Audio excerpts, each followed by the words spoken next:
Suggest decals. Alam mo maganda dyan, Abnoy concept. Total ayaw mo ng Bisaya concept. Feeling pogi. Sa motor lang ni Motodick na King of Malaysia, di yan mananalo. Tanga. Aray ko! Ayan na naman tayo mga Lucifer. Nung una kay reader nyo ako kinumpara. Ngayon naman kay Motodick. Alam naman natin na ang daming content or nagawa ni Motodick na Malaysian concept na mga motor. Nanonood din naman ako sa kanya. Pero mga ka-Lucifer, kung naabutan nyo po kasi yung PCX 160 ko dati na si Frankie na Malaysian concept natin. Simulat sa pool, Malaysian concept na po talaga ang binibuild ko. Nagkataon lang na ngayon po nagkasunod-sunod yung mga content na atin na puro motovlog dahil nga nag-transition na tayo sa motovlogging. Tsaka Lodi, wag mo akong kinukumpara sa iba. Hindi naman ako nakikipagkumparahan sa mga iba.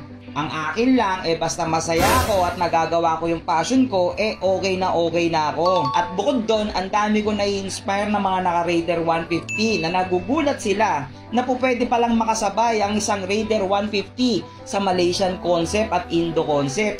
Na nakasanayan natin na ang Raider 150, ang alam nyo lang, wala pong masasaktan, Thai concept o street bike lang. Yun lang ang laging alam ninyo mga ka-Lucifer, sa totoo lang. Kaya ngayon, yun po talaga yung ginugol ko, na makita ninyo na kayang sumabay ni Raider 150 mapaano mang concept yan. Kaya dahil nilait mo na naman yung decals ko at maraming salamat sa mga nag-suggest, pinagsama-sama ko lahat ng suggestion nyo. Meron na tayong decals dito kay kumpare at ito ikakabit na natin. So today's another day para na naman kay kumpare. Okay, meron na naman tayong ikakabit at ito na yung matagal nyo nang kino-comment. Decals. So excited ako dahil pinagsama-sama ko itong idea ninyo at idea ko at idea ni yan. Kita mo yung damit nila? May damit na sila. So available na to kay Boss T-Pants. T-Pants, Decals and Apparel. So yung page nila nandyan. O yan o. O ha. So sa lahat mga gusto magpagawa, kahit anong motor ginagawa nila, customize lahat.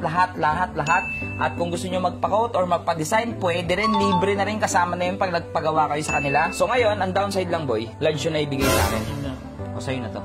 Yun. Uy, pero ang ganda no? Ang ganda, oo. Boss T-Pants, Boss Marlon. 2XL. 2XL naman, malaki ako. Pang kay editor to eh. Pang kay full gas lang. Pero ang ganda oh.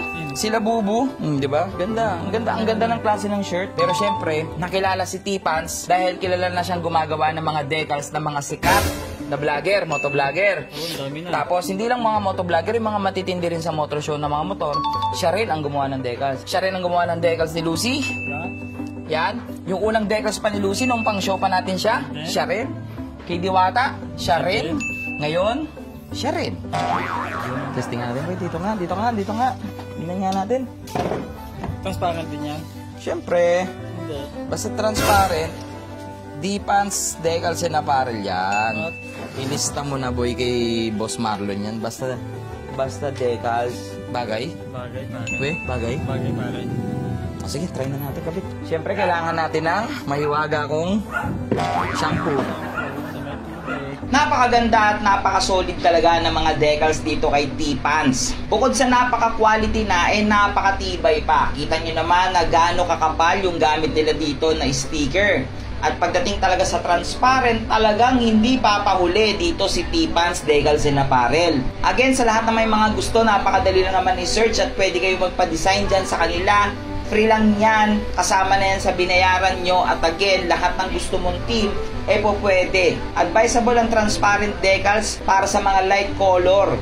Hindi gagana ang transparent decals pag ito yung mga dark color like black. Sa pagdidikit ng decals, hindi naman ako ganun kagalingan. Kaya nga gumagamit ako ng pinagbabawal na technique. Ito yung shampoo or sabon na may tubig. Nakakatulong kasi ito para hindi muna lumapat ng maayos yung sticker at magalaw-galaw natin siya at maporma natin siya kung saan pa dapat siya nakapwesto. Pero yung mga magagaling, onting tubig na lang or minsan wala pa nga silang tubig na ginagamit, heat gun lang okay na. Pero tayo, hindi naman tayo ganun kagaling, kaya ganito po yung ginagamit ko talagang diskarte. Pero so far naman, wala pa ako nasirang decals simula nung nagkakabit ako ng decals gamit itong gantong diskarte. Kaya gusto ko ulit magpasalamat sa inyo sa napakaganda ninyong mga suggestion. Pinagsama-sama ko po lahat yan.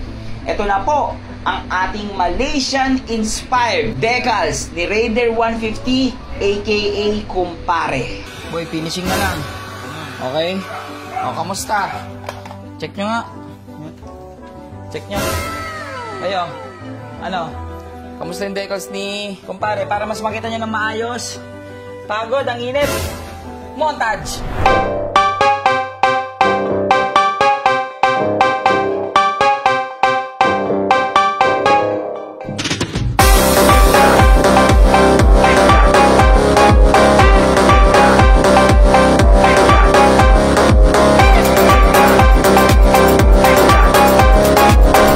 Parate naman ako kung kamusta yung decals ni kumpare. Kitang-kita naman, hindi na kayo maliligaw.